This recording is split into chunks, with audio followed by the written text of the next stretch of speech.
জিনা করার পরে কোন ব্যক্তি যদি মানুষ হত্যা করে, জিনা করে, শিরিক করে, শিরিক করার পরে যদি ঈমান আনে, জিনা করার পরে যদি খাঁটি দিলে তওবা করে, আমার আল্লাহ পাক তার সব গুনাহ মাফ করে দিবেন। আর আরেকটা বোনাস হলো আল্লাহ পাক তার গুনার সমপরিমাণ সওয়াব তার আমলনামায় লিখে দিবেন। আল্লাহর কাছে একজন বান্দা বলে, আল্লাহ আমার গুনাহ, আমার অনেক গুনাহ, লিজামবুন আযীমুন লিজামবিন কাসীরিন, আমার অনেক গুনাহ। আল্লাহ পাল্টা জিজ্ঞেস করলেন, বান্দারে আমার কুরসির চাইতে তোর গুনাহ কি বড়? কয় হ্যাঁ আল্লাহ, আমার কুরসি, তোমার কুরসির চাইতে আমার গুনাহটা বড়। আল্লাহ আবার জিজ্ঞেস করলেন, বান্দারে তোর গুনাহ অনেক বেশি, যদি আমি জিজ্ঞেস করি আমার আরশের চাইতে কি তোর গুনাহ বেশি? বান্দা বলল, আল্লাহ আমি এত বেশি পাপ করেছি। সবাই বলেন আস্তাগফিরুল্লাহ,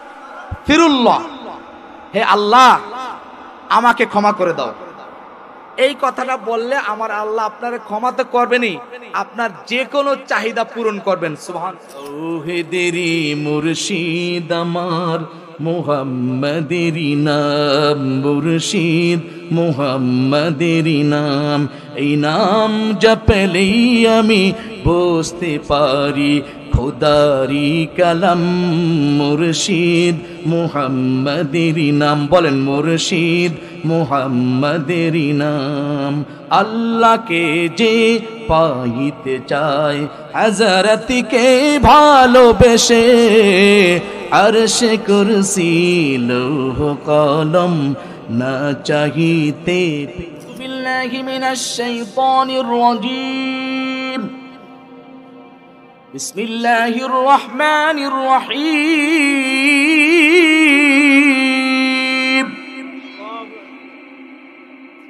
ইয়া আইয়ুহাল্লাযীনা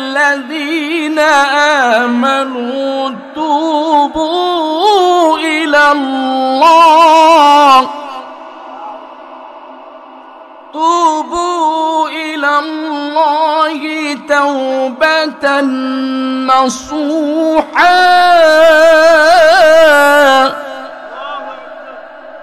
আসা রাব্বুকুম আন ইউকাফিরা আনকুম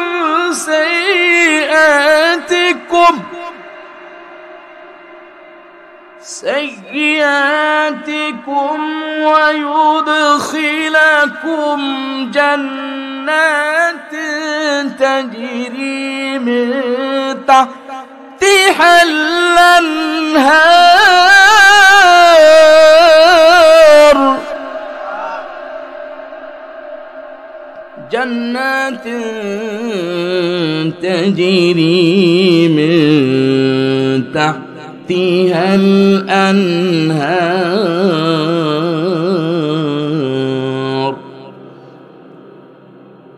মহান আল্লাহ রাব্বুল আলামিন এই আয়াতে কারিমার ভিতর প্রথমে ইয়া আইয়ুহাল্লাযীনা আমানু বলেছেন, তার মানে সব মুমিনদেরকে আল্লাহ রাব্বুল আলামিন বলতেছেন। সব মুমিন বলতে, সব মুসলমান বলতে আমরা ভোলার মানুষ মনে হয় নাই, আমরা আছি না নেই?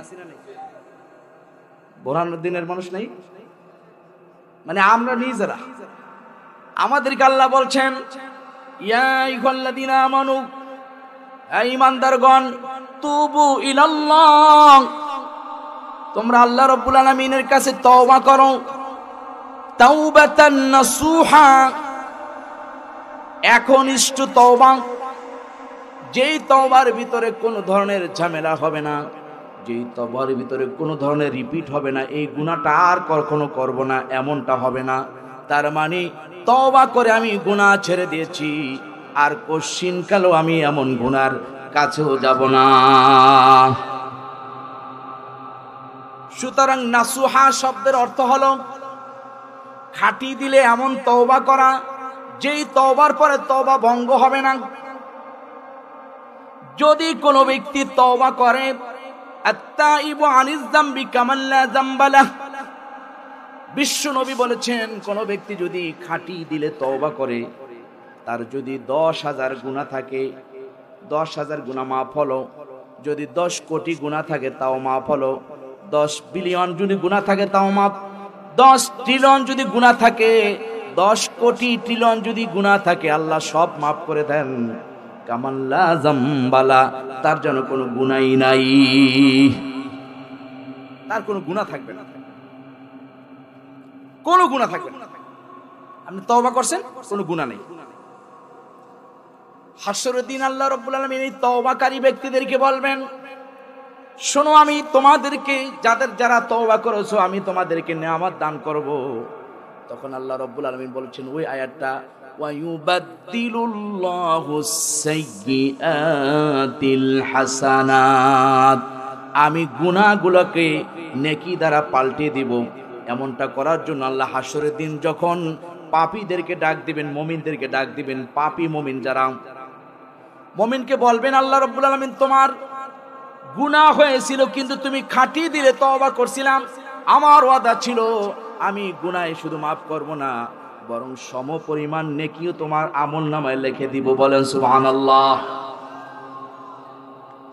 হাসরের দিন ওই সময় আল্লাহ একটু হাসবেন এক বান্দার কাহিনী দেখে, যে এমনটা আল্লাহ করবেন যে তোমার 10 কোটি গুনাহ ছিল মাফ করছি, এবার 10 কোটি সওয়াব নিয়ে যাও। তো সবাই নিতে থাকবে, কেউ কিছু বলবে না। আরেক বান্দার আল্লাহ ডাক দিবে যে তোমার 10 কোটি গুনাহ ছিল, 10 কোটি গুনার পরিবর্তে আমি আল্লাহ রাব্বুল আলামিন 10 কোটি সওয়াব দিয়া দিলাম। বান্দা আল্লাহকে ডাক দিবে, বলো আল্লাহ আমি এতক্ষণ মনে করছিলাম গুনাহ যদি বেশি হয় তুমি আল্লাহর কাছে ধরা খাবো, এখন দেখি তোমার দয়ার মাত্রা অনেক বেশি। আল্লাহ ওই 10 কোটির পরে আমার আরো কিছু গোপন গুনাহ আছে, এই গুনার পরিবর্তে তুমি কিছু সওয়াব দাও। সুবহানাল্লাহ। এই কথা শুনলে আল্লাহ হেসে দিবেন, আল্লাহ হাসবেন যে সবাই গুনাহ লুকাইতে চায় আর তুমি গুনাহ ওপেন করতে চাও, কারণ কি? আল্লাহ যে তোমার দয়া দেখছি, এতক্ষণ লুকাইতে চাইছিলাম, যখন দেখছি যে গুনাহ বাড়লেই সব বেশি, তো গুনাহ বাড়াই কইলাম। সুবহানাল্লাহ। আচ্ছা, 11টা অথবা 12টা পয়েন্টে গুনাহ মাফ হয়। আমি 12টা পয়েন্টে যতটুকু পারি বলার চেষ্টা করব, বলেন ইনশাআল্লাহ। 1 নম্বরে যেটা করবেন সেটা হচ্ছে তওবা শব্দের অর্থ ফিরে আসা।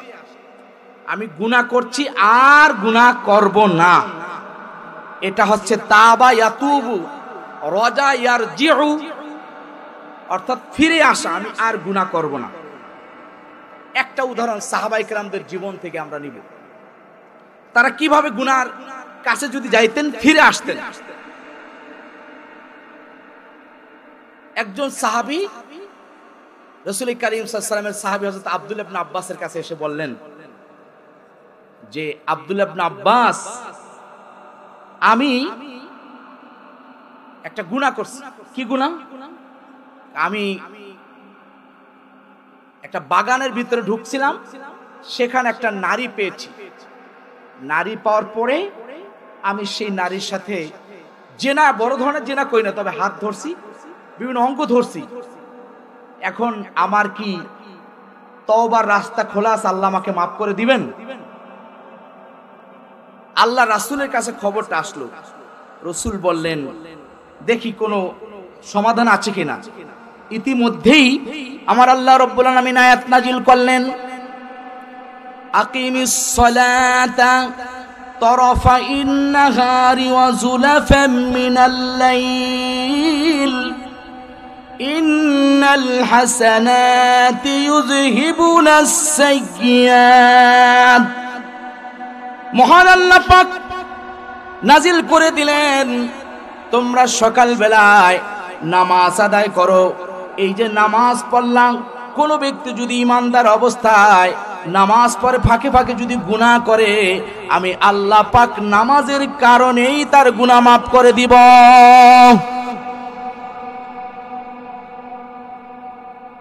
আরেকজন সাহাবী, যিনি একজন নারীর সাথে, একজন মহিলা সাহাবী যিনি জিনা করে বিশ্ব নবীর দরবারে আল্লাহ নবীর সাহাবীদের কাছে এসে বলে যে আবু হুরায়রা, আমি তো জিনা করেছি, তো আমি জিনা করেছি, আমার পেটে বাচ্চাও হয়েছে, এখন আমার কি কোনো পাপ মোচন করার ব্যবস্থা আছে? হযরত আবু হুরায়রা রাদিয়াল্লাহু তাআলা আনহু বলছেন, যে তোমার পাপের কোনো ধরনের মাপের সুযোগ নাই, কারণ তুমি 3টা অপরাধ করছো। প্রথম জেনা করছো, জেনার মাধ্যমে সন্তান নিয়েছো, এবং সেই সন্তানকে তুমি সে বলছে যে মেরেও ফেলছো। এই 3 অপরাধে তোমার কোনো মাপ নাই। দেখেন, ভালো করে শুনেন, জেনা এটা যেন আমাদের দ্বারা না হয়, বলেন আমিন। নাসুহা অর্থ কি? নাসুহার ব্যাখ্যাটা আমি বলতেছি প্রথমে।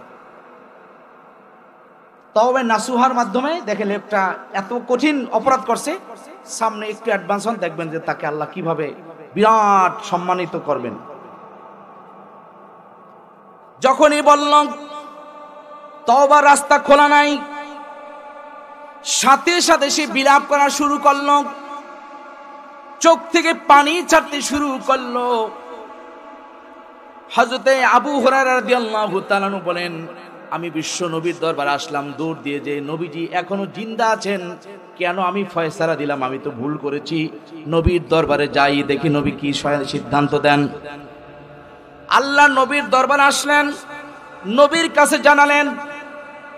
রাসূল করিম সাল্লাল্লাহু আলাইহি ওয়াসাল্লাম বললেন, আবু হুরায়রা তুমি ভুল করেছো, আমার আল্লাহ রাব্বুল আলামিনের সিদ্ধান্ত অনুযায়ী সিদ্ধান্ত দেওয়া তোমার উচিত ছিল। তুমি নিজে আগে থেকে কেন বললা যে তোমার কোনো ক্ষমা নাই? এই কথাটা তুমি কেন বললা? এই কথা তোমার নিজের থেকে কেন বললে? হযরত আবু হুরায়রা রাদিয়াল্লাহু তাআলাকে নবীজি ধমক দিলেন। ধমক দেওয়ার পরে রাসূল করিম সাল্লাল্লাহু আলাইহি ওয়াসাল্লাম আল্লাহর বিধানের অপেক্ষা করলেন। জোরে কান সুবহানাল্লাহ। এই জেনার মতো জঘন্য অপরাধও আমার আল্লাহ ক্ষমা করতে পারেন কি পারেন না? তাহলে যে রব্বুল আলামিন এই বিশাল জগতের মালিক, সেই আল্লাহ রব্বুল আলামিন বলছেন, আমি সবচেয়ে বড় দরজা রাখছি তওবার দরজা, আমার বান্দাগুলো যাতে সবাই এই তওবার দরজা দিয়ে ঢুকে সবাই যেন জান্নাতের দরজা দিয়ে ঢুকতে পারে। তাহলে আমরা যারা তো আজকে গুনাহ করছি, এখানে আপনারা বাংলাদেশের যত মানুষ আছে, বিশ্বের যত মানুষ আছে, সবাই কম বেশি ছোট বড় গুনাহে জড়িত আছি না নাই? আমরা যারা এখানে বসা আছি, আমরাও কি গুনাহে জড়িত আছি না নাই? তাহলে গুনাহ মাপের সিস্টেমগুলো আমি 12টা পয়েন্ট বলবো। এর ভিতরে 1 নম্বর হচ্ছে তওবা নাসুহা। এই মহিলা দেখবেন কিভাবে তওবা নাসুহা করে। বিশ্বনবী বললেন, আল্লাহ রাব্বুল আলামিন কোরআনে কারীমের ভিতরে একটি আয়াত নাযিল করেছেন। আয়াতের ভিতরে আল্লাহ রাব্বুল আলামিন বলেছেন, ওয়াল্লাযীনা লা ইয়াদউনা মা'আল্লাহি ইলাহান আখার ওয়ালা ইয়াকতুলুনান নাফসাল্লাতী হারামাল্লাহু ইল্লা বিল হক ولا يزنون ومن يفعل ذلك يلقى أثاما يضاعف له العذاب يوم القيامة ويخلد فيه مهانا إلا من تاب وآمن وعمل عملا صالحا أولئك يبدل الله سيئاتهم حسنات وكان الله غفورا رحيما। হযরত আবু হুরায়রাকে বিশ্বনবী বলে দিলেন, আবু হুরায়রা রে, আমার আল্লাহ রাব্বুল আলামিন বলেছেন, যেই ব্যক্তি ওয়াল্লাযিনা লা ইয়াদউনা মা'আল্লাহি ইলাহান আখারা, যেই ব্যক্তি আল্লাহর সাথে কাউকে শরীক করে না এবং কোন মানুষকে অন্যায়ভাবে হত্যা করে না, কোন জিনা ব্যভিচার করে না, কিন্তু যদি করে আল্লাহ পাক তাকে কঠিন শাস্তি দিবেন কিয়ামতের দিন, সেখানে সে অবস্থান করবে অপমানজনক ভাবে।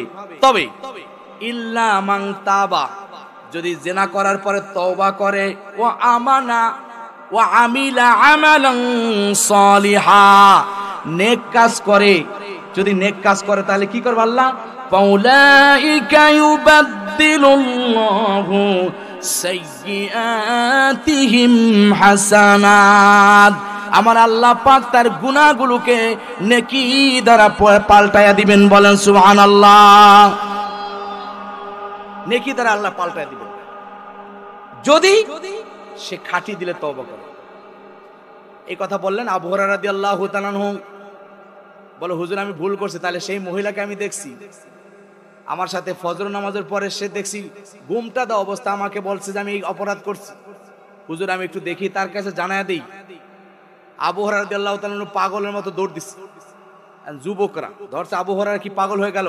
দরবেশ মানুষ, খুব আল্লাহওয়ালা মানুষ, আস্তে আস্তে হাঁটে। আবু হুরায়রা রাদিয়াল্লাহু তাআলা জীবনে দৌড়ান নাই, মাঝে মধ্যে দৌড়াতেন। ওনার আম্মা যখন পাঠাইছিলেন রসুলের কাছে, রসুল সাল্লাল্লাহু আলাইহি সাল্লাম বলছিলেন যে হুজুর আমার মা তো আমাকে মারছে, তা হুজুর আমার মায়ের জন্য আপনি একটু দোয়া করেন। তখন আবু হুরায়রা দৌড় দিছিল। তখনও সাহাবায়ে আমরা বলছে, আবু হুরায়রা তুমি তো কখন দৌড়াও না, আজকে দৌড়াও কেন? তো বলছিল আমি দেখবো যে আল্লাহ রসুলের দোয়া উপরে ওঠে আগে নাকি আমি আবু হুরায়রা বাড়িতে আগে পৌঁছি, এই জন্য দৌড় দিচ্ছে। সুবহানাল্লাহ। যাক, একবার এখানে আবার দৌড়াচ্ছেন। তখন যুবকরা বলে, আবু হুরায়রা রাদিয়াল্লাহু তাআলা আপনি কেন দৌড়াচ্ছেন? হযরত আবু হুরায়রা বললেও তোমরা আমাকে বাধা দিও না, আমি সেই মহিলার সন্ধানে বের হয়েছি যেই মহিলাকে আমি বলেছিলাম তোমার জন্য কোনো তওবার দরজা খোলা নাই, তওবা কবুল হবে না। সেই মহিলাকে আমি জানায়া দিব, জিনা করার পরে কোন ব্যক্তি যদি মানুষ হত্যা করে, জিনা করে, শিরিক করে, শিরিক করার পরে যদি ঈমান আনে, জিনা করার পরে যদি খাঁটি দিলে তওবা করে, আমার আল্লাহ পাক তার সব গুনাহ মাফ করে দিবেন। আর আরেকটা বোনাস হলো আল্লাহ পাক তার গুনার সমপরিমাণ সওয়াব তার আমলনামায় লিখে দিবেন। এইটা জানায় দিব। আবু হুরায়রা দেখলেন সেই মহিলা ওই জায়গায় বসা, মহিলা দেখতেছে কাঁদতেছে। মহিলার কাছে বলল, মহিলা আল্লাহর বান্দি তোমার জন্য আমার আল্লাহ পাকের এই ঘোষণা। মহিলার সাথে সাথে চোখ থেকে পানি ঝরা শুরু করলো। আমার আল্লাহ এত দয়ালু, আমার আল্লাহ এত মেহেরবান, সেই আল্লাহর ইবাদত করতে আমি ভুল করেছি, আল্লাহর হুকুম পালন করতে ভুল করেছি। সাথে সাথে সে নিজের বিরাট একটা বাগান ছিল, বিরাট একটা সম্পদের জায়গা ছিল, সব আল্লাহর রাস্তা দিয়ে তিনি বললেন এখন থেকে আমি সব সময় আমার আল্লাহর হুকুমই পালন করব। বলেন সুবহানাল্লাহ। আরেকজন সাহাবী যার নাম ওয়াহশী, এই ওয়াহশী হচ্ছেন বিশ্বনবী সাল্লাল্লাহু আলাইহি ওয়াসাল্লামের চাচা হযরত হামজা রাদিয়াল্লাহু তাআলা আনহু এর হত্যাকারী। এই ওয়াহশী আল্লাহ নবী যখন মদিনা যান তখন নবীর কাছে চিঠি লেখছে, হুজুর আমি তো অন্যায় করেছি, অপরাধ করেছি, এখন আমার কি তওবার রাস্তা খোলা আছে? এই মর্মে চিঠি লেখছে, আমি কি তওবা করে ইসলাম গ্রহণ করলে কাজে লাগবে কি? ওয়াহশী যিনি রাসূল পাক সাল্লাল্লাহু আলাইহি ওয়াসাল্লামের চাচা হযরত হামজার এখান থেকে এই এটারে কি বলে হাতে খচ্চরের মানে এটা খিনজির বলে, খিনজির বা এই জাতীয় জিনিস এখান দিয়া এমন ভাবে মারছে আল্লাহ রাসূলের সাহাবী হযরতে হামজা রাদিয়াল্লাহু তাআলা ওই দিক দিয়ে বের হয়েছে, এত কঠিন ভাবে মারছে। তিনি এই অপরাধটা মনে করছে, এই জন্য নবীজি বলছেন ওয়াহশী তুমি কখন আমার সামনে আসবে না? হুজুর কেন? এটা ইসলাম গ্রহণ করার পরে।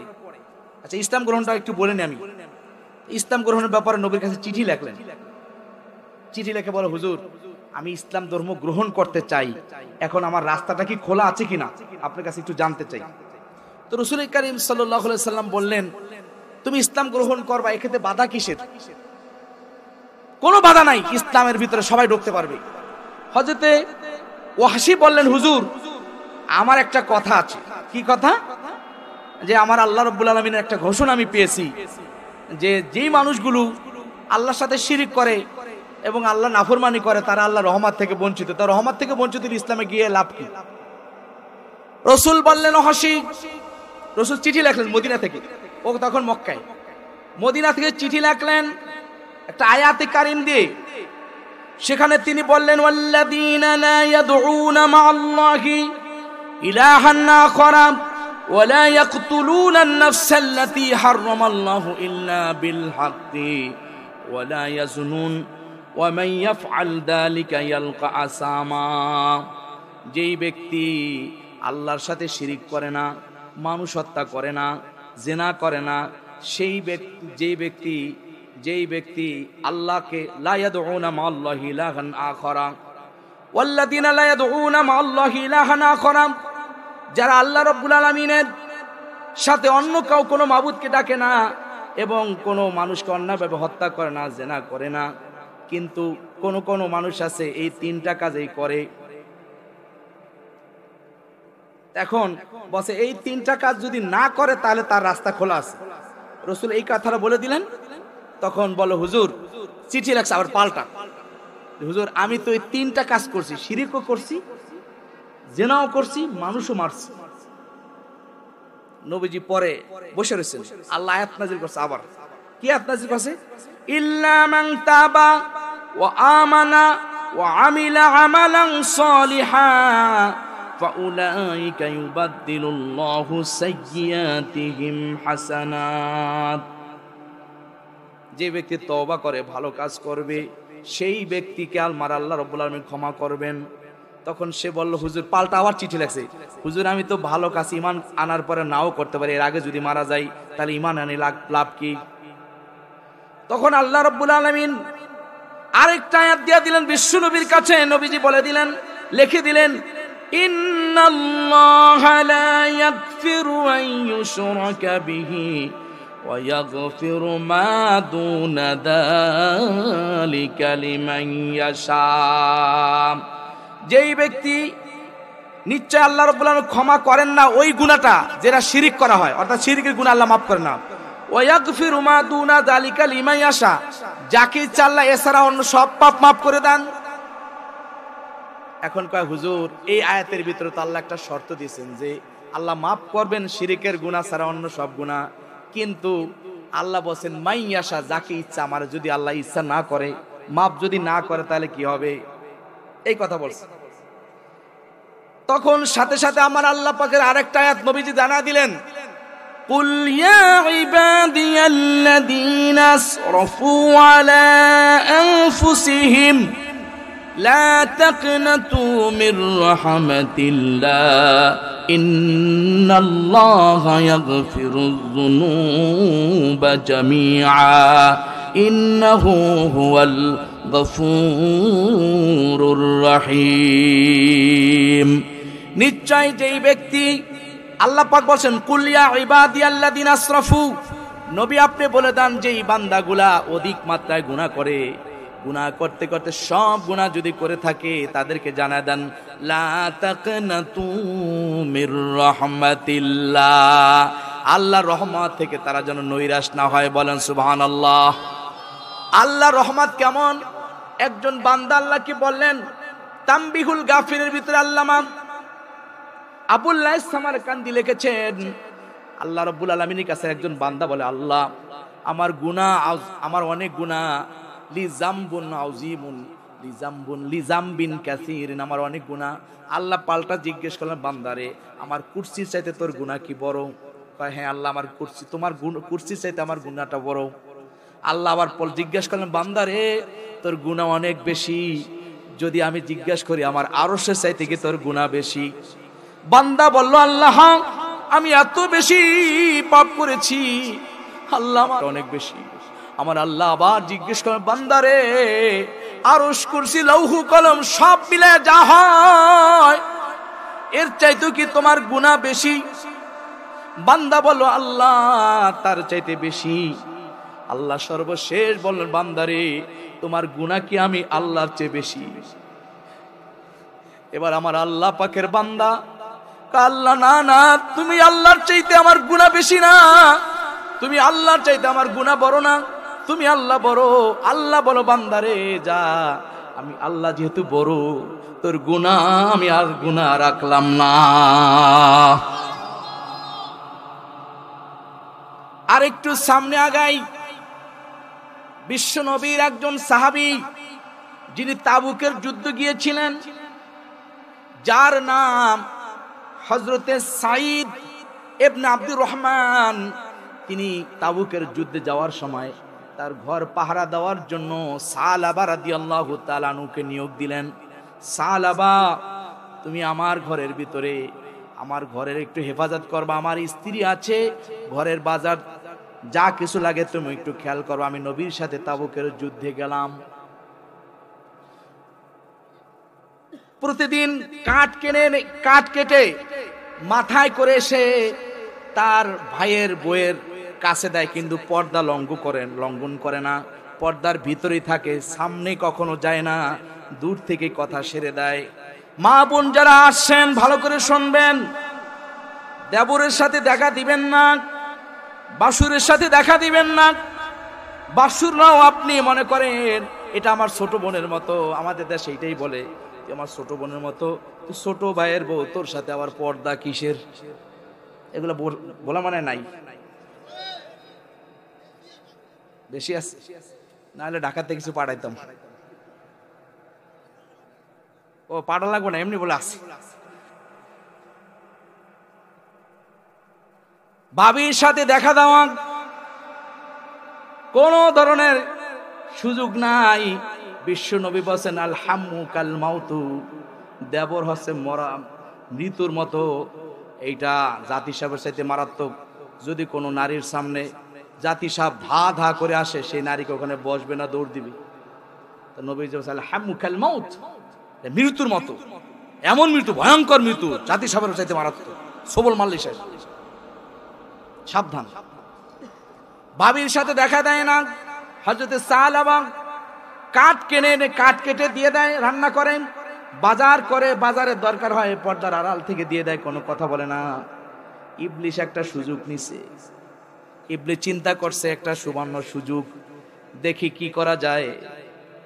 সালাবা এত ভালো মানুষ, নবীর হাতে গড়া জান্নাতি মানুষ, যে মানুষগুলোকে আমার নবী হাতে গড়েছেন, প্রতিটি মানুষ সোনার মানুষ, যে সাহাবায়ে কেরামরা হচ্ছে আসহাবিকান নুজুম বিআইহিম ইক্তিদাইতুম ইহতিদাইতুম। সুতরাং সাহাবায়ে কেরামরা অনেক দামি।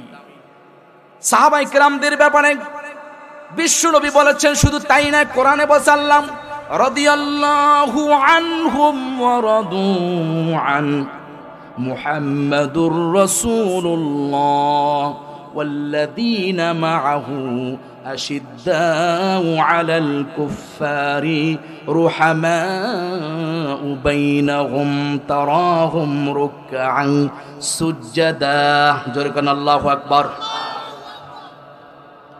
বাবির সাথে দেখা দেয় না, সাহাবী খুব দামি সাহাবী। শয়তান চিন্তা করলো একটু অসসা যদি নাই দেই, আমার তো ডিউটি থাকলো না। সালাবার মনের ভিতরে ঢুকলো, ঢুকে কয়, শয়তান কয়, সালাবারে তোমার ভাই আবু সাইদ, ওর স্ত্রী কিন্তু অনেক সুন্দরী, একবার যদি দেখতে পারো, কিছু না করলে কমপক্ষে তোমার চোখটা শীতল হইব। ওরে শয়তান, চোখ শীতল করার জায়গা বাস না। এক লোকে নিজের বউরে সাজাইয়া অনুষ্ঠানে যায়, সবাই ধরছে আপনি বউরে এরকম সাজায়া অনুষ্ঠানে যান, কারণ কি? আমি জীবন ভর আমার বউরে দেখলাম সাজগোজ করাইয়া, এই এলাকার মানুষের হক নাই, ও এলাকার হক আদায় করে বউ দিয়া, আর জিনিস পায় না হক আদায় করতে, অথচ সারা জীবন মানুষের হক নষ্ট করে, বউ দিয়ে হক আদায় করে। জোরকার নাউজুবিল্লাহ।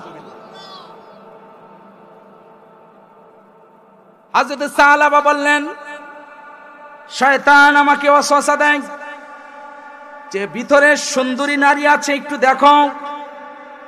যেহেতু তার স্বামী ঘরে নাই, তাবুকের যুদ্ধে গিয়েছেন, তোমার দায়িত্ব হচ্ছে ঘর পাহারা দেওয়া। এরকম অনেকে কিন্তু এই সুযোগ নেয়। জোরকার নাউজুবিল্লাহ। বুঝবেন যে শয়তান আসছে। অনেকের স্বামী বিদেশ থাকে, দেওয়ারে বলে গেছে তুই তোর ভাবির খোঁজ খবর রাখিস, বাজার টাজার যা লাগে ঠিকভাবে করে দিস। শয়তান এসে 3 নম্বর স্লোগান দেয়। কথা বলেন ঠিক না ভাই? ঠিক। এক্ষেত্রে আপনি সতর্ক থাকবেন, পুরা কেয়ারফুল থাকবেন, আল্লাহ যেন হেফাজত করে। বলেন আমিন। আমার ভাইরা কয় ঠিক আছে, শয়তান আমাকে ওয়াসওয়াসা দিতে লাগলো, আমি এক পর্যায়ে দুর্বল হয়ে গেলাম, লাকড়ির বোঝাটা দিলাম। লাকড়ির বোঝাটা তখন দেখলাম যে নিতেছে, অমনি আমি পর্দাটা টান দিয়ে আমার ভাই সাঈদের বোর দিকে একটু তাকালাম, দেখছি আসলেই বিশ্ব সুন্দরী। আমি পাগল হয়ে গেলাম, সাথে সাথে ঘরের ভিতরে ঢুকে তার হাত ধরলাম। শুধু এতটুকু হাত ধরার পরক্ষণে সাঈদ রাদিয়াল্লাহু তাআলার স্ত্রী ছিলেন জান্নাতি মানুষ। তার সিনার ভিতরে নবীর প্রেম যদি কোনো মানুষের অন্তরের ভিতরে থাকে, আমার আল্লাহ পাক তাকে গুনাহ করতে দেয় না, গুনাহ করলে আল্লাহ হেফাজত করে। বলেন সুবহানাল্লাহ। আবু সাঈদ ইবনে আব্দুর রহমান তার স্ত্রী বলল, সালাবা তুমি ভুল করতেছো, তোমার ভাইয়ের আমানতকে তুমি খেয়ানত করতেছো, তুমি সামনে অ্যাডভান্স হইও না, আমাকে ছেড়ে দাও, আমার হাতটা ছেড়ে দাও, আল্লাহর হস্তে বললাম ছেড়ে দাও। যখনই আল্লাহর হস্তে বলছে, হযরত সালাবা বলেন আমার অন্তরের ভিতরে, হৃদয়ের ভিতরে আল্লাহর ভয় ঢুকেছে, আমি সাথে সাথে হাতটা ছেড়ে দিলাম। জোরে কান সুবহানাল্লাহ। হাতটা ছেড়ে দিলাম। হাত ছেড়ে দিয়ে আমি বললাম, আরে আমি কি করলাম, এই বাড়িতে আমি থাকবো না, পাগলের মতো হয়ে গেছে, কি করলাম, পাগল হয়ে গেছে, রাস্তাঘাটে দৌড়দৌড়ি করে। ইতিমধ্যে যুদ্ধ শেষ, বিশ্বনবী ফিরে আসলেন, হযরত সাঈদ রাদিয়াল্লাহু তাআলা ফিরে আসলেন, এসে ঘরের ভিতরে ঢুকলেন, স্ত্রীকে জিজ্ঞেস করলেন, আমার বন্ধু, আমার ভাই সালাবার খবর কি? স্ত্রী প্রথম দিন বলে দিলেন, স্বামী গো, তাকে তো শয়তানে ওয়াসওয়াসা দিয়েছে, সে তো এমন কাজ করেছে, তারপর আমি যখন আল্লাহর কথা বলেছি তখন সে আমাকে ছেড়ে দিয়েছে, আল্লাহর ভয়ের কথা চিন্তা করে সে এখন শুধু বলতেছে আমি কি করলাম। এই আফসোস করেন। হযরতে ওমর রাদিয়াল্লাহু তাআলার দরবারে গিয়ে উঠছে কাঁদতে, ভাই ওমর, আমি ভুল করেছি, অন্যায় করেছি, অপরাধ করেছি, এমনটা করেছি, আমার ভাই সাঈদের স্ত্রীর সাথে আমার কি তওবার রাস্তা খোলা আছে? হযরত ওমর চোখ রাঙ্গায়ে বললেন যে না, তুমি এমন অপরাধ কেন করেছো, তোমার কোনো ক্ষমা নাই। হযরতে আবু বকরের দরবারে গেলেন, নরম মানুষ, তিনি হয়তো আমাকে বলবেন যে হ্যাঁ ক্ষমার রাস্তা খোলা আছে। হযরত আবু বকরের বাড়িতে গিয়ে নক করলেন, আবু বকর রাদিয়াল্লাহু তাআলা ঘর থেকে বের হয়ে আসলেন, বললেন কেন আসছো? কয় ভাই আমি এই অপরাধ করেছি, আমার কি আল্লাহ ক্ষমা করবেন? হযরত আবু বকর বললেন না, কোশ্চিন কাল তোমার কোনো ক্ষমার রাস্তা খোলা নাই। জোরে কান আল্লাহু আকবার। চলে গেলেন যে দেখি আরেকজন মানুষ আছে, রাসূলের সবচেয়ে কাছের মানুষ হযরত আলীর কাছে গিয়ে দেখি আলী রাদিয়াল্লাহু তাআলা আনহুর কাছে আসলেন, বললেন ভাই আমি এই কাজ করেছি, আমানতের খেয়ানত করেছি, আরেকজনের স্ত্রীর গায়ে হাত দিয়েছি, এতটুকু, আমার কি তওবার রাস্তা খোলা আছে কি বন্ধ আছে? হযরত আলী বললেন না, তোমার তওবার রাস্তা খোলা নাই, আমার আল্লাহ পাক তোমাকে ক্ষমা করবেন না। এই কথাটা যখন বলল, তখন সাথে সাথে তিনি এমন একটা চিৎকার মারলেন, আমার যদি কারো কাছ থেকে যদি ক্ষমা না পাই, তাহলে আমি দেখি সর্বশেষ আল্লাহ রাসূল মুহাম্মদ সাল্লাল্লাহু আলাইহি সাল্লামের কাছে গিয়ে দেখি, তার কাছে গেলে আমি ক্ষমা পাই কিনা। বিশ্ব নবীর দরবারে গেলেন বুক ভরা আশা নিয়ে, রাসূলের দরবারে যাচ্ছেন। আল্লাহ রাসূলের দরবারে যখন যাচ্ছেন, তিনি ভাবলেন যে রহমাতুল লিল আলামিন, আমাকে তিনি বলবেন যে হ্যাঁ তোমার ক্ষমার রাস্তা খোলা আছে, এই কথা, এইটা এরকম একটা আশা নিয়ে তিনি সামনে অ্যাডভান্স হচ্ছিলেন। অমনি বিশ্ব নবী রহমাতুল আলামিনের সাথে দেখা হয়ে গেল। নবীকে বলো, ইয়া রাসূলুল্লাহ, হাবিবাল্লাহ, হুজুর আমি এই অপরাধ করেছি, হুজুর আমার তওবার রাস্তা খোলা আছে কিনা? রাসূল বললেন, তোমার ভাই সাঈদ রাদিয়াল্লাহু তাআলা আনহু তিনি তাবুকের যুদ্ধে গিয়েছেন, আর তুমি এই সুযোগে এমনটা করেছো, আমার আল্লাহ তোমাকে ক্ষমা করবেন না। দেখছেন নি, শুধু টাচ করছে, এতে জান্নাতি মানুষ কাকে বলে? পাগল হয়ে গেছে। যদি আমার আল্লাহ ধরে, পাগল হয়ে গেছে। বিশ্বনবী যখন বললেন তোমার তওবার রাস্তা খোলা নাই, সাথে সাথে সে চিৎকার মারতে মারতে ঘর থেকে বের হয়ে গেল। এবার তিনি বাড়িতে থাকেন না, বন জঙ্গলে থাকা শুরু করছে। জিবরাইল আমিন বিশ্ব নবীর দরবারে এসে বললেন, হে আল্লাহ রাসূল, আল্লাহ জানতে চেয়েছেন ওই যেই লোকটা আপনার কাছে আসছে সালাবা, এই সালাবার রব কি আপনি? রসুলকে আল্লাহ জিজ্ঞেস করছেন জিবরাইলের মাধ্যমে। জিবরাইল আমিনকে নবী জানালেন, না আমি তো তার রব না। আপনি কি তার স্রষ্টা? না আমি তো তার স্রষ্টা না। তাহলে আপনি কেন আল্লাহর বান্দাকে ফিরায় দিলেন আল্লাহ তাআলার রহমত থেকে? আমার আল্লাহ পাক আয়াত নাজিল করে দিয়েছেন, والذين إذا فعلوا فاحشة أو ظلموا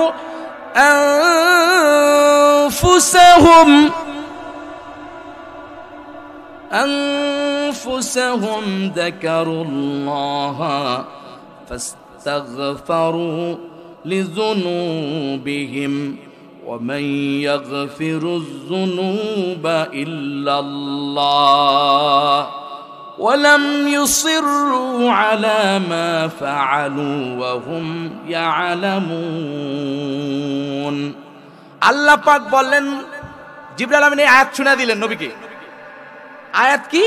ওয়াল্লাযীনা ইযা ফাআলু ফাহিশা, যেই মানুষগুলা কোনো খারাপ কাজ করে, ফাহিশা, ফাহিশা মানে এরকম আরেকজন নারীর হাত ধরা, আও যালামু আনফুসাহুম, অথবা নিজের আত্মার উপরে যদি জুলুম করে, যাকারুল্লাহ, এরপরে আল্লাহকে ডাক দেয়, ফাস্তাগফারু লিযুনুবিহিম, অথবা আল্লাহ তাআলার কাছে রহমত চায়, আল্লাহর কাছে ইস্তিগফার করে। ইস্তিগফার, আস্তাগফিরুল্লাহ, আস্তাগফিরুল্লাহ, এই জিনিসটা আল্লাহর কাছে খুব পছন্দনীয়। সুবহানাল্লাহ কোন? আল্লাহ রাব্বুল আলামিন বলেন, যেই বান্দা আমি আল্লাহ রাব্বুল আলামিনের কাছে এমন করে, সারা দিন গুনাহ করে, সন্ধ্যাকে আল্লাহ বাপ চাই, আল্লাহ বলে মাফ করে দিলাম। সুবহানাল্লাহ কইতেন না? আল্লাহ রাসূলের হাদিসে কুদসি, ইন্নাল্লাহা ইয়াবসুতু ইয়াদাহু বিল্লাইল, আল্লাহ রাতের বেলায় হাত প্রসার করেন, লিয়াতুবা মুসিয়ান নাহার, দিনের বেলায় যারা সারা দিন পাপ করছে, রাতের বেলায় আল্লাহ হাত বাড়ায়, বান্দা আমার রহমতের কোলে আস। সুবহানাল্লাহ কোন? ওয়া ইয়াবসুতু ইয়াদাহু বিন নাহার লিয়াতুবা মুসিয়াল লাইল, আর যারা সারা রাত গুনাহ করে, আল্লাহ ফজরের পরে ওই বান্দার দিকে হাত বাড়ায়, বান্দারে সারা রাত গুনাহ করেছ, সকাল বেলা তোরে আমি আমার রহমত থেকে দূরে দিতে চাই না, আমি আল্লাহর কোলে আয়, কোলে আয়। হাদিসটা সহিহ। ইয়াবসুতু ইয়াদাহু, আল্লাহ হাত নিজে বাড়ায় দেন। আস্তাগফিরুল্লাহ, আস্তাগফিরুল্লাহ সবাই দৈনিক 100 বার কইবেন। কতবার? আরো জোরে কোন? সবাই পারবেন তো? এই কমন আমলটা আস্তাগফিরুল্লাহ, ওয়াস্তাগ না, শব্দটা আস্তাগফিরুল্লাহ বলেন, সবাই বলেন আস্তাগফিরুল্লাহ, হে আল্লাহ আমাকে ক্ষমা করে দাও। এই কথাটা বললে আমার আল্লাহ আপনারে ক্ষমা তো করবেনই, আপনার যে কোনো চাহিদা পূরণ করবেন। সুবহানাল্লাহ। হাদিস নেন। আর একটা ঘটনা শুনে আগে, হাদিসের আগে। বিশ্বের ভিতরে একজন ব্যক্তি যিনি সবসময় আস্তাগফিরুল্লাহর আমল করত, সব সময়, যিনি সাধারণ একজন মানুষ, যিনি খব্বাস মানে রুটি বিক্রি করে, রাস্তার কাছে কাছে, মাঝে মাঝে রাস্তার পাশে বসে রুটি বিক্রি করে। যেই জায়গায় রাতের বেলায় গাড়ি চলাচল করে, চৌরাস্তার মাঝখানে রুটি বিক্রি করে। এখন উনি সব সময় সকালে বিকালে যে কোনো কাজের সময় আস্তাগফিরুল্লাহ পড়ে, এই আমল ধরে রাখছে, সারাদিন পড়তে থাকে, পেশাব পায়খানা বাদ দিয়ে বাকি সব সময় পড়ে। দেখেন আল্লাহ পাক এই আস্তাগফিরুল্লাহর আমলে কারণে ওনাকে আল্লাহ সব দান করবেন। সুবহানাল্লাহ বলেন। ইমাম আহমদ ইবনে হাম্বল রাহমাতুল্লাহ আলাইহি তিনি একদা রাতের বেলা, শীতের রাত্রে মসজিদে থাকার জন্য নিয়ত করেছেন, দেখছেন যে জায়গায় সফরে যাবেন সেখানে গেলে অনেক রাত হবে, যেখানে যেতে পারবেন না, পরে এশার নামাজের পরে একটা মসজিদে থাকবেন, এই নিয়ত করে খাদেমের সাথে বললেন যে ভাই আমি তো এশার নামাজ পড়ছি, এখন রাতের বেলা এই মসজিদে থাকি। না না, মসজিদে থাকা যাবে না, আমাদের মসজিদের কমিটির নিষেধ, মসজিদে কোনো লোক থাকতে পারবে না। অনেক কাকুতি মিনতি করছে, ওনার কাছে অনেক বড় বড় কিতাবের ভান্ডার, যিনি 12 লক্ষ হাদিসের হাফেজ, 12 লক্ষ হাদিসের হাফেজ ইমাম আহমদ ইবনে হাম্বল রহমতুল্লাহ আলাইহি। এই ইমাম আহমদ ইবনে হাম্বল রহমতুল্লাহ আলাইহিকে, ইমাম শাফি রহমতুল্লাহ আলাইহিকে, ইমাম আবু হানিফা রহমতুল্লাহ আলাইহিকে, ইমাম মালিক রহমতুল্লাহ আলাইহিকে যারা গালি দেয় যে এই মাযহাব চারটা যারা বানাইছে তারা কুফরি করছে, শিরিক করছে, তাদের কি আপনারা গ্রহণ করবেন? আরো জোরে বলেন। ইমাম আবু হানিফাকে যারা কাফের বলে, তোমাকে আমি আবারও বলছি, বিভিন্ন মাহফিলে বলছি, আজকে বলি, ইমাম আবু হানিফাকে যারা কাফের বলেও বেশক আল্লাহর এই কোরআন হাতে নিয়ে বলছি তুমি কাফের, তুমি কাফের কাফের কাফের, 3 বার বললাম। ইমাম শাফিকে যারা বলবে সেও কাফের। ইমাম আহমদ ইবনে হাম্বল রহমতুল্লাহ আলাইহিকে যারা বলবে, ইমাম আহমদ ইবনে হাম্বল রহমতুল্লাহ আলাইহি সব সময় বাতিলের বিরুদ্ধে সোচ্চার ছিলেন। ইমাম মালিক রহমতুল্লাহ সব সময় বাতিলের বিরুদ্ধে সোচ্চার ছিলেন, কখনই তারা বাতিলের সামনে আত্মসমর্পণ করে নাই, মাথা নত করে নাই, চিৎকার দিয়ে বলে আল্লাহু আকবার। সেই ইমাম আবু হানিফা রহমতুল্লাহ আলাইহি, ইমাম মালিক রহমতুল্লাহ আলাইহি, ইমাম আহমদ ইবনে হাম্বল রহমতুল্লাহ আলাইহি যারা কাফের বলে যে ওনারা 4টা মাযহাব করছে, এখানে মাযহাব থাকবে একটা, জোরে কান নাউজুবিল্লাহ। তোমাদের কারো 19টা মাযহাব হইছে এখন। এই যে সেদিন কাজী ইব্রাহিম বলছে না যে আগে তো 4টাই ভালো ছিল, এখন তোমার এই লামাজাবিদের 19টা ফেরকা হইছে। এখন 2-3 মাস আগে শুনছি আর 2টা বলে বাড়ছে, জোরে কান নাউজুবিল্লাহ, আরো জোরে কান। ইমাম আহমদ ইবনে হাম্বল রহমতুল্লাহ আলাইহি মসজিদে ঢুকছেন, এখন ফজরের এশারের পরে কয় যে আপনি নামাজ শেষ, সবাই চলে গেছে, আপনি বের হয়ে যান। ইমাম আহমদ ইবনে হাম্বল বললেন আমাকে একটু থাকতে দাও, কয় না, কোনো সুযোগ নাই। ইমাম আহমদ ইবনে হাম্বল রহমতুল্লাহ আলাইহি দেখলেন যে ওর সাথে বাড়াবাড়ি করা যায় না, তিনি তো উঁচু মানের আলেম, ভালো বংশের মানুষ, ঝগড়া পছন্দ করেন না। কয় ঠিক আছে বাবা, না থাকলাম। হাঁটতে হাঁটতে যাচ্ছেন যে আরে কোথায় যাব কোথায় যাব, হঠাৎ করে দেখেন দূরে একটা টিম টিম করে লাইট জ্বলতেছে। তিনি সেখানে একটু আসা চিন্তা করলেন যে এই জায়গায় থাকা যাবে, ওই জায়গায় গাট্টি গোস্তা নিয়ে গেলেন, গিয়ে ওখানে দেখেন একটা লোকে লাকড়ি দিয়ে রুটি ভাজতেছে, রুটি বানাইতেছে, ভাজতেছে লাকড়ির আগুন দিয়ে। ওখানে বললেন ভাই আমি একটু বসবো ওখানে, বসেন। বসতে লাগলেন, বসলেন। বসার পরে ইমাম আহমদ ইবনে হাম্বল রহমতুল্লাহ আলাইহি দেখলেন এই যুবক রুটি বানায়, রুটিটা যখন বেলেটার কি কয় বানায় না, বানাইতে আছে, তখন বলে আস্তাগফিরুল্লাহ, রুটিটা উল্টায় বলে আস্তাগফিরুল্লাহ, রুটিটা যখন তাওয়ায় দেয় তখন বলে আস্তাগফিরুল্লাহ, রুটিটা যখন আবার উল্টায় তখন বলে আস্তাগফিরুল্লাহ, রুটিটা যখন নামায় বলে আস্তাগফিরুল্লাহ। দীর্ঘ সময় দেখার পরে ইমাম আহমদ ইবনে হাম্বল রহমতুল্লাহ দেখলেন আস্তে আস্তে বলে, কিন্তু মাঝে মধ্যে তিনি শুনে ফেলছেন। যুবককে জিজ্ঞেস করলেন, যুবক সারা রাত তোমাকে দেখলাম রুটি বানাও আর মাঝে মধ্যে জানি কি কথা বলতেছো, কি বলো বলো? আমি বলি আস্তাগফিরুল্লাহ আস্তাগফিরুল্লাহ। এটা কেন বলো? আমি শুনেছি আলেমরা বলেছেন যে আস্তাগফিরুল্লাহ বললে আল্লাহ সব দোয়া কবুল করে নেন, কোনো আবদার আল্লাহ বাকি রাখেন না। তোমার সব আবদার কি কবুল হয়েছে? হ্যাঁ, আমার সব দোয়া আমার আল্লাহ কবুল করেছেন, একটা দোয়া বাকি আছে, সেটা হলো এই পৃথিবীর ভিতরে জগৎ বিখ্যাত আলেম ইমাম আহমদ ইবনে হাম্বল রহমতুল্লাহ আলাইহি, তার সাথে আমার দেখা করার খুব ইচ্ছা, তাকে আমি দেখতে পারি নাই, এই একটা দোয়া আমার বাকি আছে। কার সাথে কয়? যার সাথে দেখা বাকি তার সাথে বল। ইমাম আহমদ ইবনে হাম্বল রহমতুল্লাহ আলাইহি দাঁড়ায় গেলেন, যুবককে বললেন, যুবক তুমি বললা সব দোয়া কবুল হয়েছে, একটা দোয়া বাকি আছে। কোরআন সুন্নাহর কথা মিথ্যা না, কোরআন সুন্নাহর কোনো কথা মিথ্যা হতে পারে না, বিশ্ব নবীর কোনো কথা মিথ্যা হতে পারে না। তোমার একটা দোয়া বাকি আছে, ইমাম আহমদ ইবনে হাম্বল রহমাতুল্লাহর সাথে তোমার দেখা হওয়া দরকার, তার সাথে একটু মুসাফা করবা, তার সাথে একটু মোলাকাত করবা।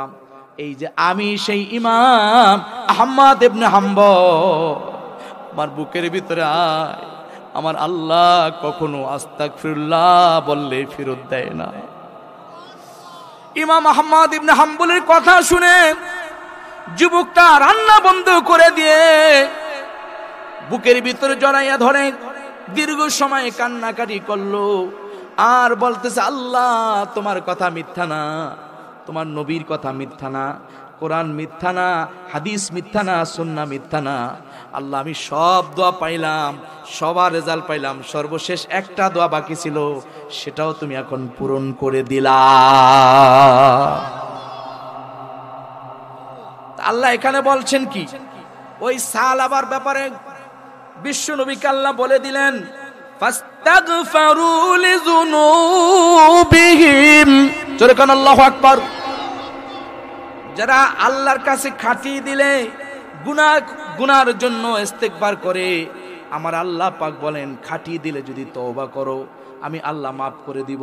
নবীজি বলছেন, আসরার ইবনে ইয়াসার আল আমাজান রাদিয়াল্লাহু তাআলা থেকে হাদিসটি বর্ণিত, ইবনে মাজাহ শরীফের হাদিস। নবীজি বলছেন, ইয়া আইয়ুহাল্লাযীনা তুবু ইলাল্লাহ ওয়াস্তাগফিরুহু ফাইন্নী আতুবুল ইয়াওমা মিয়াতা মাররা, রাওয়াহু ইবনু মাজাহ।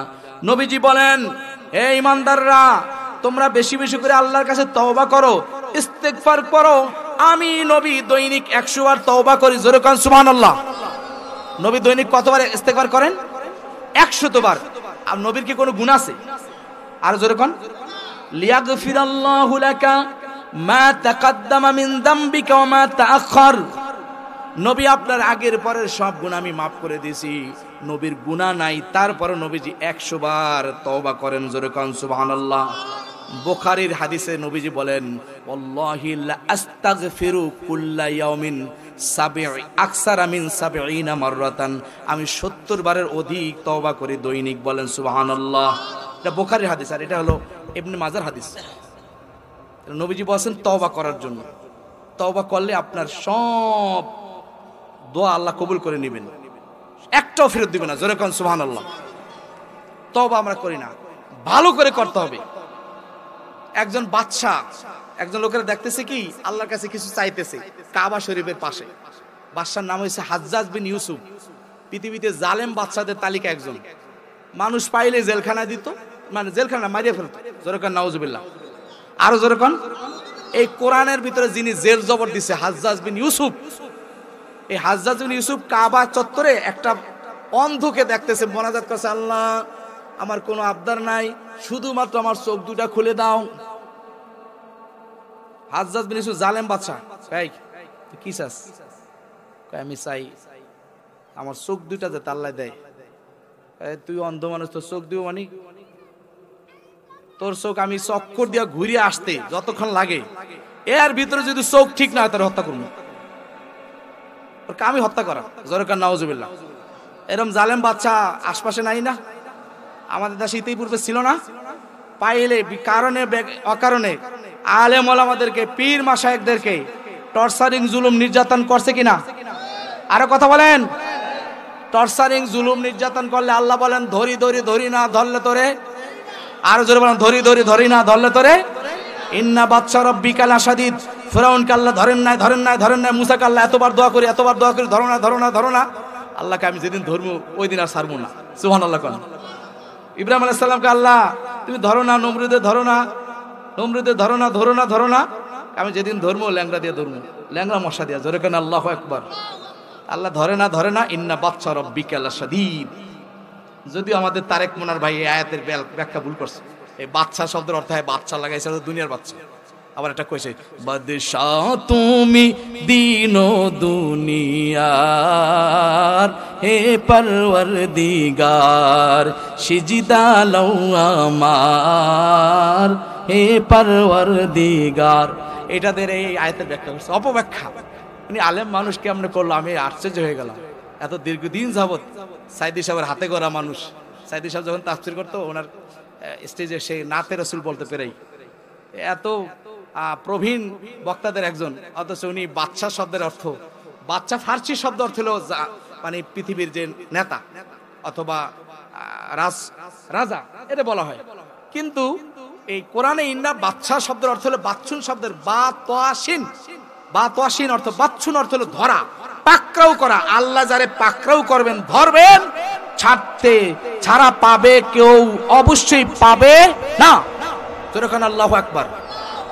এখন এই হাজ্জাজ বিন ইউসুফ মানুষকে হত্যা করত, কারণ করে মানুষ সবাই তার নাম দিছে জালেম বাদশা। পরে একবার রাস্তায় বাইরে হয়েছে যে আমি জালেম কিনা এটা একটু ট্রাই করি, টেস্ট করি, দেখি, জিজ্ঞেস করি। এক লোকের লাগে প্রথমে দেখা একটা যুবকের লাগে ছদ্মবেশে যাইতেছে, এই যুবক দাঁড়া, বলো তো এলাকার বাদশা এই যে হাজ্জাজ বিন ইউসুফ এটা কেমন? এই যুবক বলে এটা আস্তা জালেম। যেই কইছে আস্তা জালেম, তুই বুঝা কইছিস? আমি বুঝা কইছি। আমি তো সেই হাজ্জাজ বিন ইউসুফ।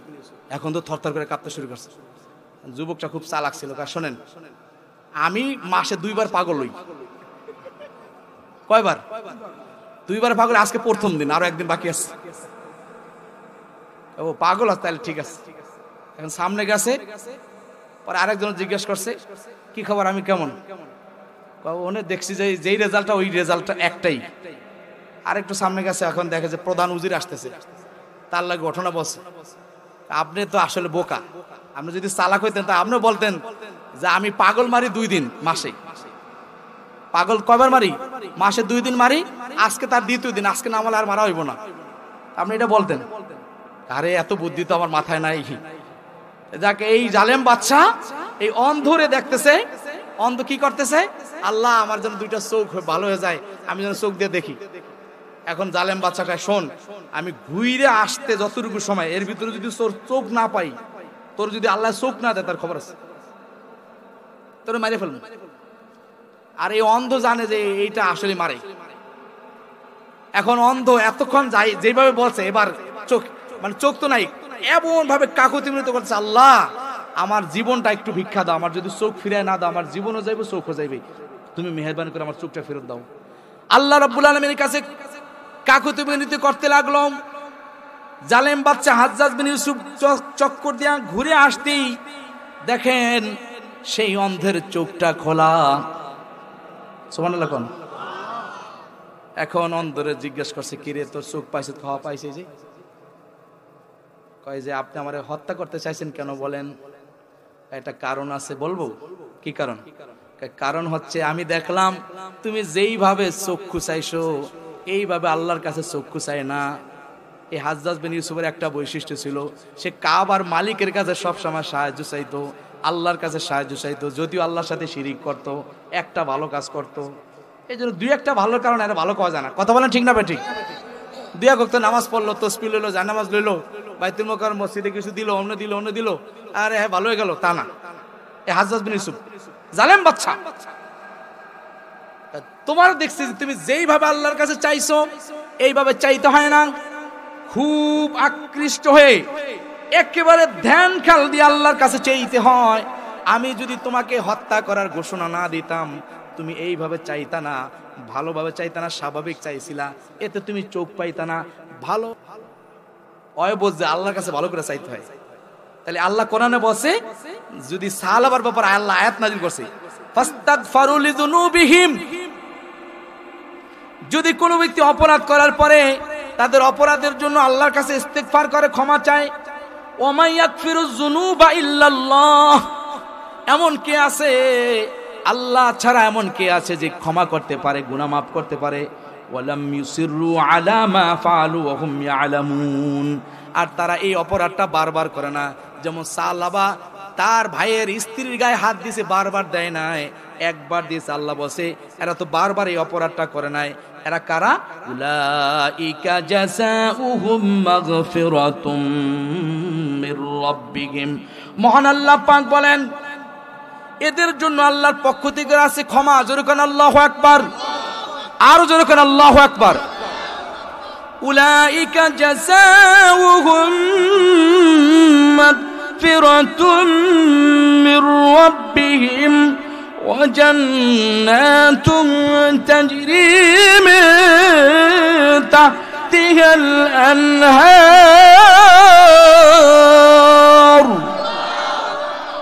خالدين فيها ونعم أجر العاملين মহান আল্লাহ পাক বলেন এই মানুষের জন্য আল্লাহ রেখেছেন মাগফিরাত। যারা গুনাহ বারবার করে না, একবার কইরা ফিরে আসছে, তাদের জন্য আল্লাহর পক্ষ থেকে আছে মির রব্বিহিম, তাদের প্রতিপালকের পক্ষ থেকে আছে ক্ষমা। ও জান্নাত, এবং সুমহান জান্নাত, তাজরি মিন তাহতিহাল আনহার, যেই জান্নাতের নিচে দিয়ে নহর প্রবাহিত হবে। খালিদিনা ফিহা, যেখানে তারা চিরস্থায়ীভাবে থাকবে। ওয়া নি'মা আজরুল আমিলিন, আর যারা নেক কাজ করে তাদের জন্য কতই না ভালো প্রতিদান। এই আয়াতটা নবীর উপরে নাজিল হলো। নবীজি সাথে সাথে হযরত আলী রাদিয়াল্লাহু তাআলা আনহুকে বললেন এবং সালমান ফারসি রাদিয়াল্লাহু তাআলা আনহুকে বললেন, তোমরা বের হয়ে যাও, দেখো আমার সালাবা কোন জায়গায় আছে।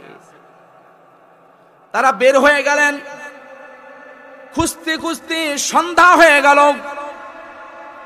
একজন রাখালকে দেখতে পেলেন, রাখালকে জিজ্ঞেস করলেন, তোমরা কি আমার নবীর সাহাবী সালাবাকে দেখেছো? রাখাল বলল, কোন সাহাবী? যেই লোকটা জাহান্নামের ভয়ে পালাই আসে সে নাকি? হ্যাঁ, উনি জাহান্নামের ভয়ে পালাই আসছে। যে ওনাকে এই গাছের নিচে, ওই যে গাছটা, ওই গাছের নিচে উনি সন্ধ্যার পরে, সন্ধ্যা সময় আসবে, সারাদিন তিনি বড় জঙ্গলের ভিতরে থাকেন, পশু পাখির সাথে থাকেন, সন্ধ্যার সময় ওই গাছের নিচে সে সারা রাত থাকবেন, আবার দিনের বেলায় চলে যাবেন, তোমরা এখানে থাকো। হযরত সালমান ফারসি দাঁড়ানো ওই জায়গায় নবীর কথা মানে, নবীর কথা সাহাবায়ে কেরামদের চাইতে বেশি কেউই মানতে পারে নাই। কথা বলেন ঠিক না ঠিক? সাহাবায়ে কেরামরা নবীর সব কথা মানছেন। আল্লাহ নবী মসজিদে নববী থেকে বলছেন, এই বসো। একজন সাহাবী মসজিদের দরজায় বসে পড়ছে। অন্য সাহাবীরা জিজ্ঞেস করলেন, তুমি এখানে বসছো কেন?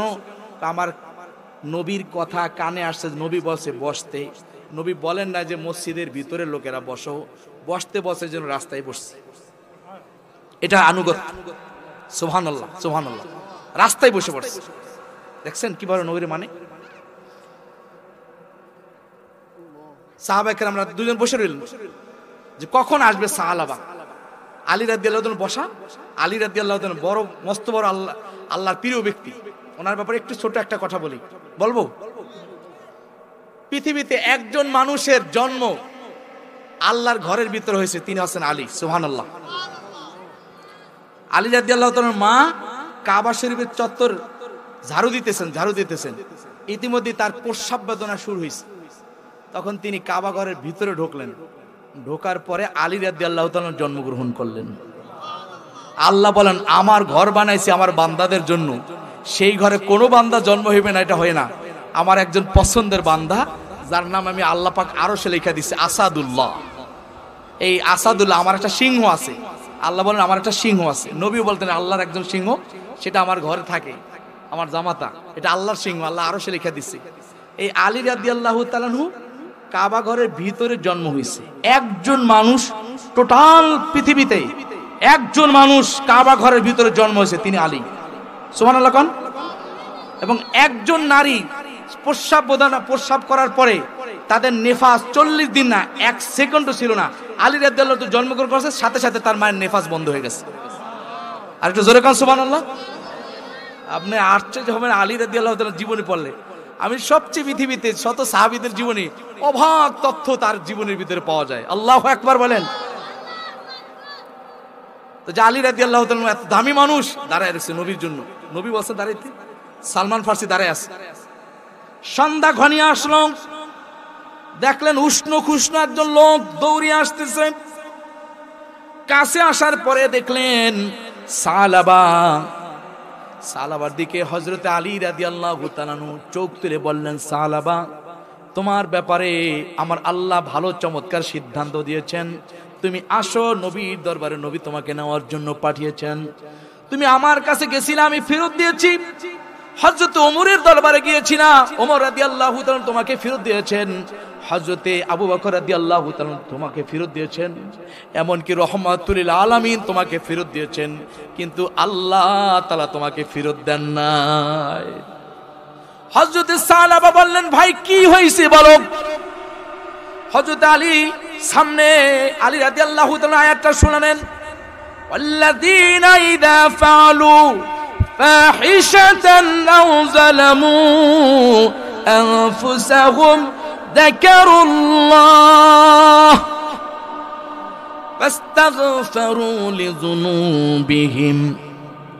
আয়াতটা যখন শুনালেন, হযরতে সালাবা বলল, তাহলে কোথায় নবী যাইতে বসে? কয় নবীর দরবারে। যাইতে যাইতে সারা রাত অনেক দূরে পথ, যা দেখেন নবীজি ফজরের নামাজে দাঁড়ায় গেছেন। নবীজি ফজরের নামাজে দাঁড়ায় গেছেন, সাহাবায়ে কেরামরা পিছনে নবীর তেলাওয়াত শুনে সবাই কান্নাকাটি করেন। নবীজি ফজর নামাজের সেই দিন দ্বিতীয় রাকাতে সূরা তাকাসুর পড়েছেন। এই তাকাসুর পড়া অবস্থায় সালাবা সহ সবাই মিলে উযু করে তাড়াতাড়ি নবীর পিছে ইক্তেদা করলেন। ইক্তেদা করার সাথে সাথে হযরত সালাবা যখনই শুনছেন আলহাকুমুত তাকাসুর, আলহাকুমুত তাকাসুর এতটুকু বলছেন, তখন সালাবার ভিতরে কম্পন শুরু হলো। হাত্তা যুরতুমুল মাকাবির, এই আয়াতটা পড়ার পরে সালাবা নামাজ ছেড়ে দিয়ে ছটফট করতে লাগলো। আমার নবী নামাজ শেষ করলেন। নামাজ শেষ করার পরে সাহাবীদেরকে বললেন, হযরত আলীকে বললেন, আলী, সালমান ফার্সি রে, ওই সালাবার প্রতি তোমরা একটু পানি ছিটা দাও। সাহাবায়ে কেরামরা পানি ছিটা দিলেন। নবী বললেন, কি খবর দেখো? হুজুর, তার প্রাণবায়ু চলে গেছে। আল্লাহ রাসূল সাল্লাল্লাহু আলাইহি সাল্লাম বলল, তার জন্য তোমরা দ্রুত গোসলের ব্যবস্থা করো, কাপনের ব্যবস্থা করো, কবর খোদো। সব হয়ে গেল। আল্লাহ রাসূল বললেন, আমি দেখলাম আমার এই সালাবার জন্য, এই তওবার কারণে আমার আল্লাহ এত খুশি হয়ে গেছেন যে খুশিটা চমৎকার একটি কথা আমি সামনে আপনাদেরকে বলবো। আল্লাহ রাসূল বললেন, যখন কবর খুঁড়তেছে সাহাবায়ে কেরামরা, যখন সাহাবায়ে কেরামরা আমি নবীর সাহাবীরা যখন তার জন্য কাপনের কাপড় পরায়, আমি কিছুই দেখি না, কিন্তু আমি যখন জানাজায় শরীক হলাম, আমি তখন পায়ের উপরে ভর দিয়ে যাচ্ছিলাম, ভর দিয়ে যাচ্ছি। শুধু বৃদ্ধাঙ্গুল বা দুইটা আঙ্গুলের উপরে ভর দিয়া নবীজি যান। এই ভর দিয়া নবীজি কখনো হাঁটেন না, শুধুমাত্র হিজরতের সময় এরকম একটু হাঁটছিলেন। হযরত আবু বকর জিজ্ঞেস করলেন, হুজুর আপনি এইভাবে হাঁটছেন কেন? নবীজি বললেন, মক্কার মানুষের ব্রেন বেশি, ওরা পা দেখে পায়ের ছাপ দিয়ে বলে দিতে পারবে এটা আমি মুহাম্মাদের পাও, এই জন্য আমি পুরা পাও লাগাই নাই। আল্লাহ রাসূল যখন গারে সুরের ভিতরে ঢুকলেন, হযরত আবু বকর দেখলেন আমার নবীর নুরানি পায়ের দুইটা আঙ্গুল নীল বর্ণ হয়ে গেছে। হযরত আবু বকর সাথে সাথে চোখের পানি রাখতে পারলেন না, কান্না শুরু করলেন, ইয়া রাসূলুল্লাহ, হাবিবাল্লাহ, এই পৃথিবীর ভিতরে কাফের বেঈমানরা কত সুখ করলো, আর আল্লাহ আপনার বন্ধু, আপনি আল্লাহর বন্ধু, আপনার এত কষ্ট। রাসূল বললেন, আবু বকর রে, আমার আল্লাহ পাকের দিন জগতের ভিতরে প্রতিষ্ঠা করার জন্য, এই পৃথিবীতে লা ইলাহা ইল্লাল্লাহর কলেমা উঠানোর জন্য, পৃথিবীতে যদি আমার যত কষ্ট আছে আমি যা করেছি এর চাইতে যদি বেশি কষ্ট লাগে আমি সব বরদাস্ত করব, সব গ্রহণ করব, সব মেনে নিব। আমি একটা জিনিস চাই, সেটা হলো জগতের ভিতরে যেন কলেমার পতাকা পথ করে উঠতে থাকে। তাওহীদেরই মুর্শিদ আমার মুহাম্মাদেরই নাম, মুর্শিদ মুহাম্মাদেরই নাম, এই নাম জপলেই আমি বুঝতে পারি খোদারি কালাম। মুর্শিদ মুহাম্মাদেরই নাম, বলেন মুর্শিদ মুহাম্মাদেরই নাম। আল্লাহকে যে পাইতে চায় হযরতকে ভালোবেসে, আরশে কুরসি লৌহ কলম না চাহিতে পেয়ে। শোনো আমার সালাবার জানাজার ভিতরে আমার আল্লাহ পাকের রহমতের ফেরেশতারা এত বেশি পরিমাণ ছিল, আমি পাও রাখার জায়গা পাই নাই। আমি দেখি সব জায়গায় ফেরেশতাদের পাখা, সব জায়গায় ফেরেশতাদের পদার্পণ, তাদের উপরে কি আমি পাও দিতে পারি? যদিও আমি পাও দিলে কিছু হতো না, কিন্তু আমি এটা দেই নাই, মাঝখানে একটু ফাঁকা পাইলে ওই জায়গায় পাও দিয়েছি। জোরে কান সুবহানাল্লাহ। এই জন্য আমার আল্লাহ বলেছেন, ওয়ামাই ইয়াগফিরু যুনুবা ইল্লাল্লাহ। এমন কি আছে আল্লাহ ছাড়া গুনাহ মাফ করতে পারে? আমার আল্লাহ সাল আবার গুনাহ মাফ করে দিলেন, তার তওবা কবুল করলেন। তওবা কবুলের মাধ্যমে আল্লাহ প্রমাণ করে দিলেন, উম্মতে মুহাম্মাদিরা তোমাদের কোনো চিন্তা নাই, উম্মতে মুহাম্মাদিরা তোমাদের কোনো চিন্তা নাই।